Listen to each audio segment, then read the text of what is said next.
Today, learn about a former Muslim terrorist turned good guy and his unique collaboration with a highly decorated U.S. general.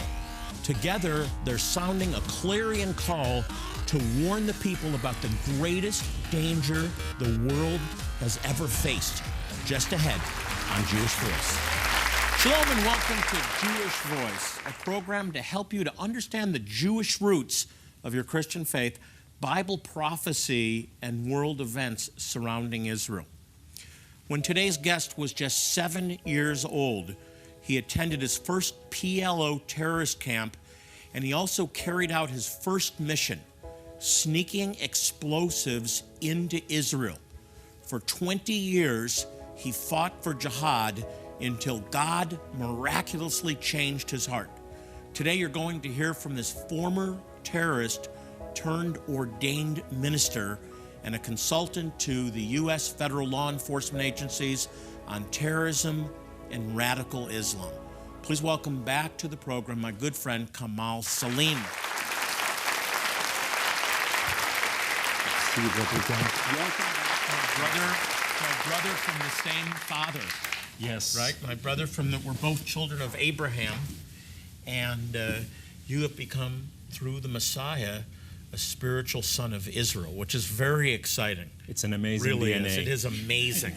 If anybody had told me years ago that I would be sitting in a room talking with my friend, the former Muslim terrorist, I'd say you're crazy. But here we are, and God has completely changed your life. But I want to go back and introduce you to our audience, even though you've been on the program before. How does a former Muslim Brotherhood terrorist become an ordained minister of the gospel? Just your brief history. It's an amazing testimony. Well, America has a God. Israel has a God. His name is Jehovah God Almighty. And he watches over those nations. And the one true God, by the way. Everybody agree with that? Yes. The one true God. And his name is not Allah. His name is not Allah. They're two different gods. But nevertheless, I was terrorized by love. American people, when I was in the darkest hour in my life, they came and showed me something different. The Word of God says that the God of this world has blinded the unbelievers, lest the gospel of good news come and unveil them.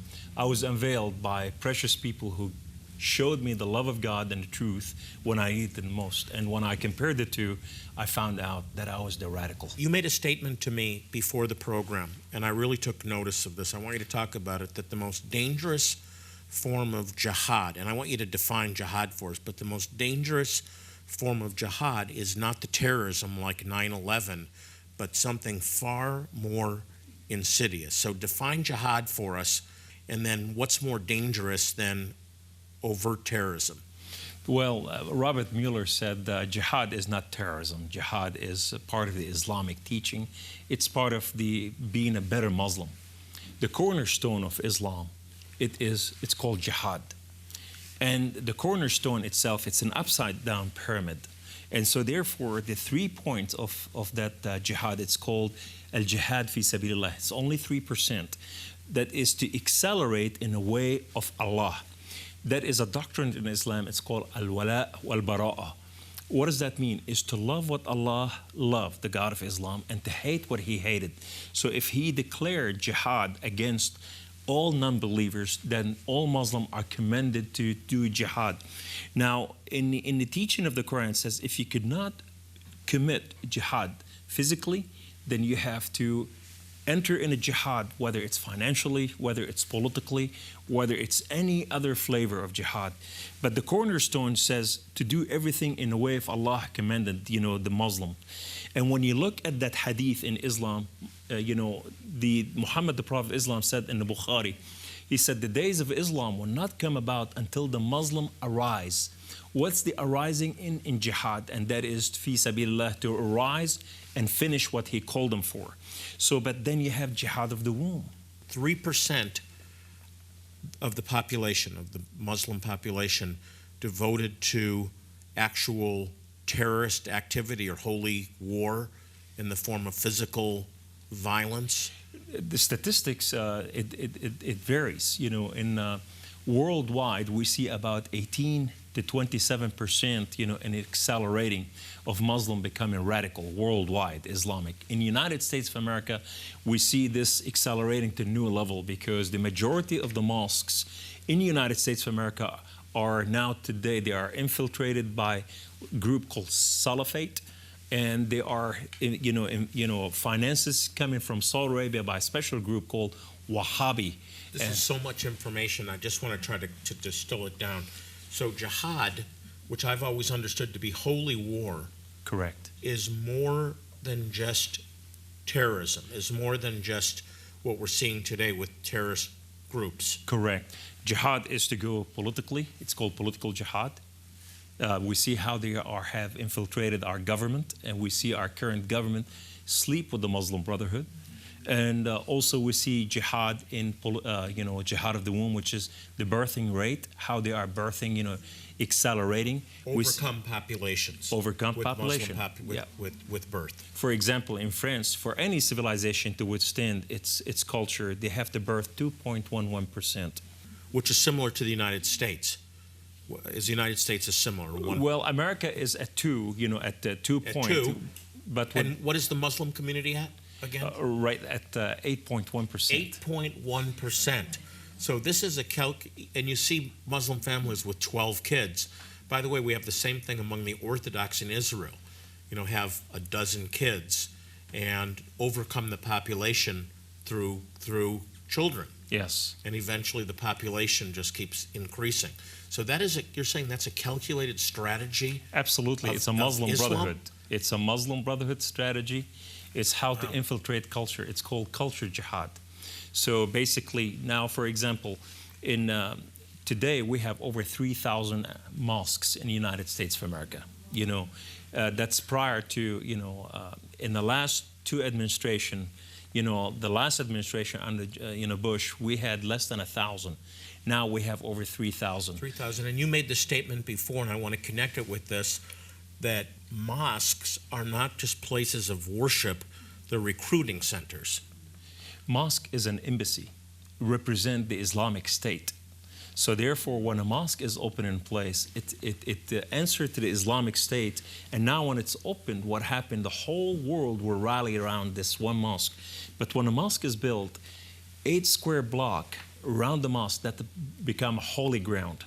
And the Muslims start, moving into the area and populating the area to the point they build an Islamic center and they build Islamic schools. So you're telling me that we have 3,000 embassies, yes, Muslim embassies and recruiting centers in the United States? Correct, because 1.5 million Muslims will fight for this one place if something to happen. When we saw the cartoon, the cartoon, DVD, what happened? The whole Muslim world went obnoxious on this because they were rallying, after this one thing.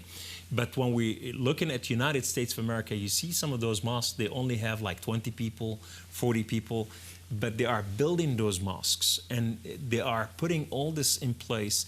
And we see now with the border agenda that we have, DREAM Act, and we see, the amnesty, we're seeing more Muslims are being shipped to the United States of America, even, illegally, to the point now they are populating in those areas where it becomes state within the United States of America, that little area. Are they recruiting people in those mosques? Absolutely. For jihad? Absolutely. Let's examine that. We need to examine everything. Look at the Anwar al-Awlaki.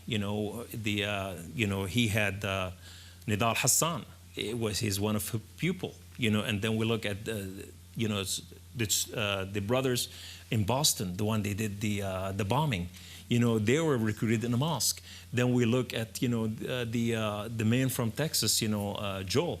What happened is he was, working for ISIS over there, recruiting in the mosque to do a war against military forces in America. One after the other, they are working within the mosque. And the Wahhabi agenda is to ultimately to represent an Islamic radical movement to intimidate the culture. Don't go anywhere. More with Kamal Saleem on the clear and present dangers we're facing with the rapid spread of militant Islam And up next, the scattered tribes of Israel. Where did they disappear to? Could some of them have actually migrated to Africa and retain their identity? We'll find out. Stay tuned.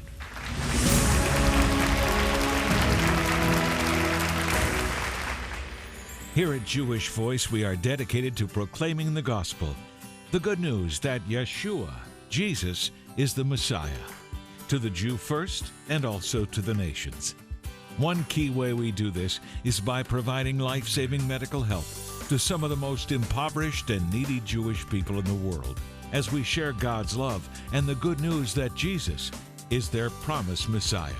Today, we are preparing for our next medical clinic to help an impoverished community in Gondar, Ethiopia, the Beta Israel, an abandoned people who have been practicing distinctly Jewish customs for centuries. Right now, we urgently need your help to equip and fund this vital outreach. Will you be a blessing to these suffering Jewish people? Time is running out for many of the most vulnerable there, especially infants and toddlers. Without our immediate help, some of these precious sons and daughters of Abraham may die needlessly for lack of basic medical care. You can help save them, but we must act now. Call or click right now to share life-saving help, and we'll say thank you by sending you Kamal Saleem's riveting new novel mentioned on today's broadcast.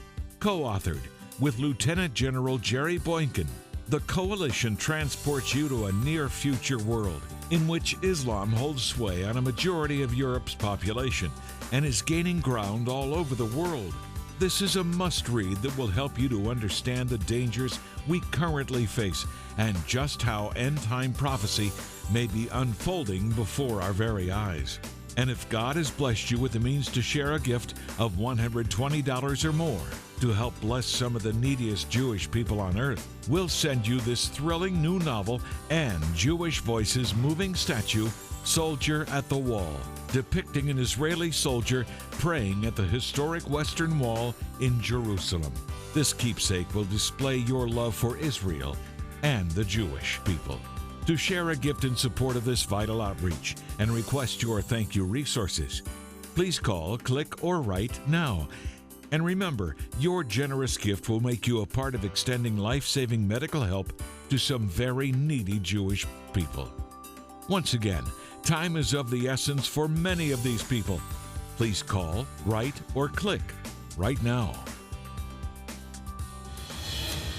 Today, learn about a former Muslim terrorist turned good guy and his unique collaboration with a highly decorated U.S. general.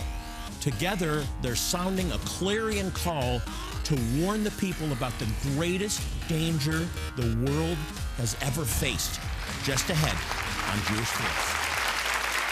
You just came out with a new book recently that you've done in collaboration with retired Lieutenant General Jerry Boykin called The Coalition. Correct. And it's a novel. Now, why did you guys write a novel?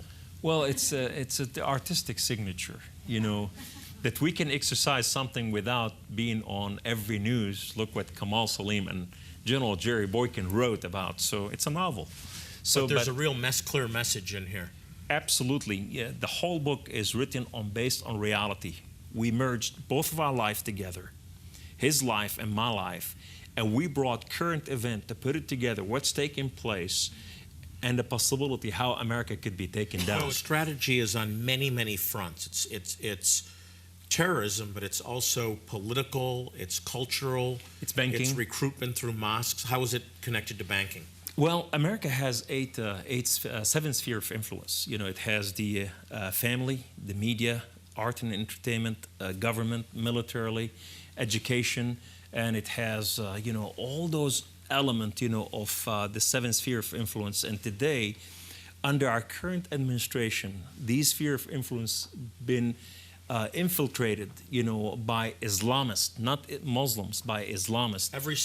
Every sphere has been, infiltrated, and we see Turkey is entering into this civilization jihad to start, changing the American culture. They're opening schools called a NEDA school, which is to take young American men and boys and girls and educate them and give them an education that they will, will start, Islamicize them in the school because it's free education system. So therefore, they are shifting our culture. But then you see in our school today, in history, in the geography, they teaching the children, for example, how pretend that you are Muslim. And when you pretend that you are Muslim, then you need to participate in Ramadan, fasting and dress like a Muslim, or pilgrimage, give alms and do this, give a name, Muslim name to yourself, and then declare Allah, there's no God but Allah, Muhammad is prophet, and they're learning, specifically what the Quran says. They're learning verbatim, by heart what the Quran is saying. So they understand the principle of training up a child in the way that he should go, and they won't depart. So every front, talk about the financial sector, because I'm very concerned about how fragile in our economy 2008 we is. saw what happened, how America fell into this, our economy fell out of orbit, and we saw Islamization funds came to the United States of America to help. When one was vacuumed, the other one came in, and now they were offering Sharia law banking, for example. Sharia law banking is to come to all our banking system and offer Islamic money. In Islam, 2.5% must go to what's so-called zakat. Zakat is part of the 5 pillars of Islam. And 17% of the 2.5 must go to jihad.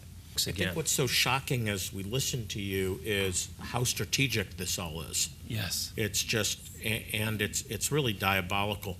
What is Sharia? We hear that term often on the news. We read it in the paper, Sharia. What is Sharia? Sharia is made from trilogy. The trilogy of Islam, it is the Quran, which is 14% of Sharia, and then Hadith, which is the tradition of Islam, and then Sirah, which is the biography of Muhammad. I can relate to it as a Jew. We have the Torah and the prophets and the writings. We also have the oral traditions and customs, and then we have all the historical books as well. You got to understand that Muhammad modeled himself after the Jews. That the majority of everything that he brought to the Quran, it was incorporated from the Torah. That's why we have, leaders, highest places in our nation to say, well, I'm a Christian or I'm a Jew. But then ultimately they are Muslim. And how they can say they are Christian or Jew? Because the teaching in the Quran, it has Christianity and it has Judaism from the Torah and from the Bible. So therefore what happened, they can say, I'm a follower of this, but I'm a Muslim. Well, there's an embracing of Abraham as Father Abraham. Yes. But through Ishmael, not through Isaac. That's right. So, but you have kind of a counterfeit, and then you have a recognition of Jesus as a prophet of God. They recognize Jesus, but not in the way that a true follower of Jesus would recognize him. Muhammad, when he came in here, he modeled himself as a Jew, and he came to the Jewish people. He said, well, I'm your last prophet. They said, you're not. No and way. he went to the Christian. They said, oh, well, I'm one of your prophet. They said, you're not. And so he went to the Quraysh people. He said, well, God sent me over you. They said, we have enough gods. We don't need one of your God, and so therefore they shunned him out. So when he went from Mecca to Medina, Islam changed from peaceful to radical. And so therefore Allah replaced everything. Rejected. He was rejected. He was shunned by his own people. And so what happened, Islam changed from peaceful to radical because Allah said, I have changed my mind and I have given you something greater. What I've given you over there will replace it, and you must follow this last one. The last book in Islam was given, Surah number 7, which is the sword, the book of the sword. But when you look at all this, what happened is, Islam must find itself to be under the umbrella that we worship the same God in order to destroy the true living God and replace it by the God of Islam. But it's not the same God, is it? No, we do not worship the same God. Because one God is a true God, that He loved the world and he gave his only son. When God says, if the whole world and the fullness of it worth a net leg to me, I'd have destroyed it time and time again, but it's worth nothing to me. Completely different. One gave his son, one gave an orphan man. Now let's go back to Sharia, understanding the idea of Sharia. It's what very is Sharia? important. Sharia is, so we find that the Sharia is only 14% religion. The rest of it is a fullness of government. It's a full government system. And it has military, it has civic, it has judicial, it has everything in Islam it's told to you how to live your life. So Sharia law is not just a religious code. No, or it's a group not. of laws. It's a whole system. Correct. And the secret of Sharia is the seerah. If the Quran and the Hadith do not bear witness in the biography of Muhammad, then it's not real. So when we hear our president or many people saying ISIS is not an Islamic, they are not real Muslims. On the contrary, they are the true essence of Islam. Because when Islam came with Muhammad, ISIS was the model. ISIS is modeling itself exactly what Muhammad, the Prophet of Islam, did. So they're the truest representation. Absolutely. Of what Muhammad Al-Qaeda, Taliban, ISIS, this is a true Islam. Well, I'm proud to be your brother. I really am. Kamal Saleem, everybody, my brother. It's my honor. Up next, there's many myths and legends surrounding the mysterious lost tribes of Israel. The Jewish people have been scattered throughout the nations of the world. Could some of them be living in remote areas of Africa? We'll give you the answer just ahead on Jewish Voice.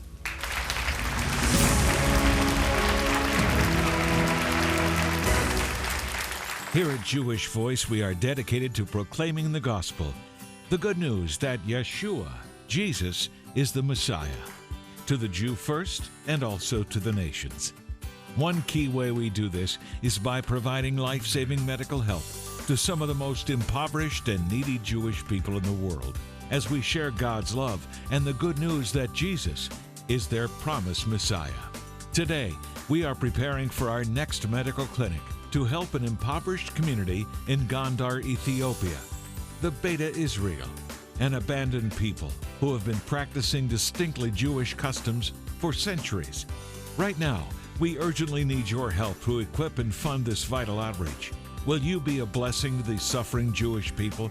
Time is running out for many of the most vulnerable there, especially infants and toddlers. Without our immediate help, some of these precious sons and daughters of Abraham may die needlessly for lack of basic medical care. You can help save them, but we must act now. Call or click right now to share life-saving help, and we'll say thank you by sending you Kamal Saleem's riveting new novel mentioned on today's broadcast.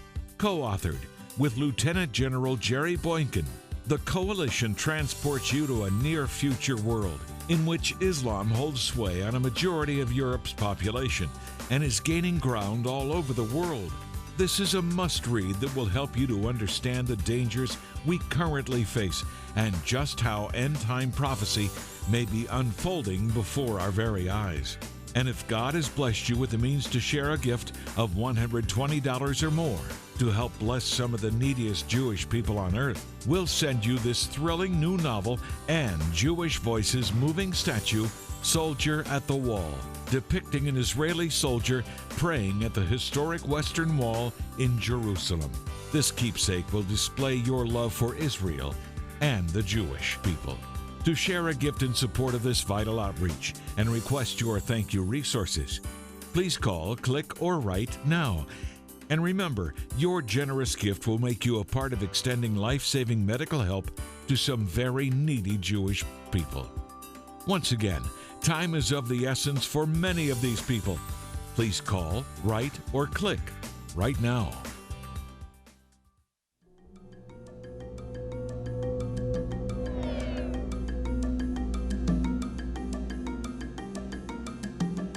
Our mandate at Jewish Voice is to go anywhere in the world where there's Jewish people open to the gospel, and it takes volunteers. This is absolutely critical to these outreaches, and I promise you this, if you come on an outreach, God will use you, and in the midst of using you, he will change you as well. We need you to say, Hineni, here am I, send me. I think when you see the need, when you take care of some of these people who are so poor and so appreciative and really so very sick, and really coming and doing some of these trips is what helps me keep going during the year when I'm doing my regular practice. I'm forever going to be changed over this entire experience. It's the best thing that has ever happened to me. The Lord is looking down on this with favor, and he's looking down on this that he loves culture and he loves diversity. And I had such a warm, wonderful feeling that the Lemba here are very gentle and loving people, and that the Lord has not forgotten them, and that they have retained as much as they possibly can of their culture and of their Jewishness.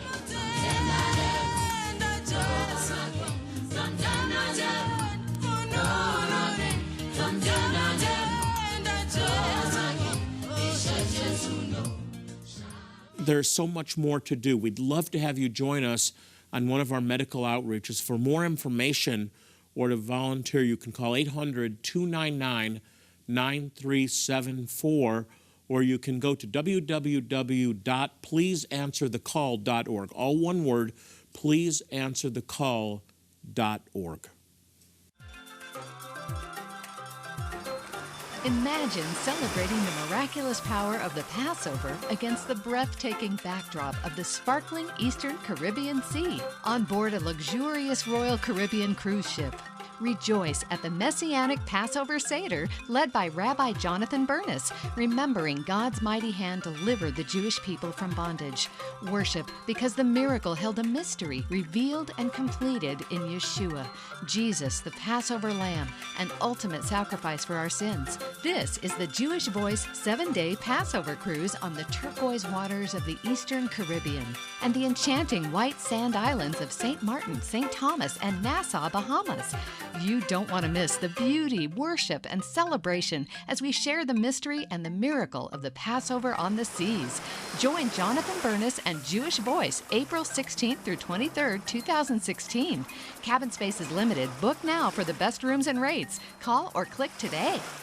Since 1967, Jewish Voice has been dedicated to proclaiming the good news that Yeshua, Jesus, is Messiah and Savior to the Jew first and also to the nations. Now, one way we do this is by helping some of the most impoverished and needy Jewish people in the world. We've been able to demonstrate God's love by providing these people with medical care, dental care, eye surgeries, all free of charge, but most importantly, we share the gospel, and it's because of your faithful support that we're able to make a difference in their lives. I've selected some helpful and encouraging resources that I'd like to send you. You can call or click or write now to share and request them all. And remember, your generous gift is going to be used to help some of the most impoverished and needy Jewish people in the world. Hey, by the way, we're on Facebook. You can check us out by going to facebook.com/Jewish Voice. Well, that's all the time we have for today. As I leave you, I want to remind you, as I do in every program, to pray for the peace of Jerusalem. The Bible promises they shall prosper that love thee. Until next time, this is Jonathan Bernis saying shalom, and God bless you. Jewish Voice is made possible by the support of friends and partners like you.